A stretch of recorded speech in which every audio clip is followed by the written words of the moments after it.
This is why you need to know how to thrive in long-distance love. Let's dive in. Communication is key. Make sure you're chatting regularly, but don't just text. Video calls bring you closer and make those miles melt away. Next, plan your visits. Having a date to look forward to can make the waiting easier. And hey, surprise your partner sometimes. Send a thoughtful gift or a handwritten letter. It shows you care and keeps the romance alive.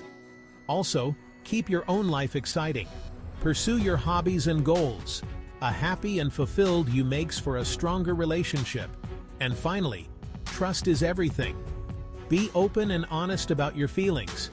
Trust your partner and build that solid foundation. Long-distance love isn't easy, but with a little effort and a lot of heart, you can make it work.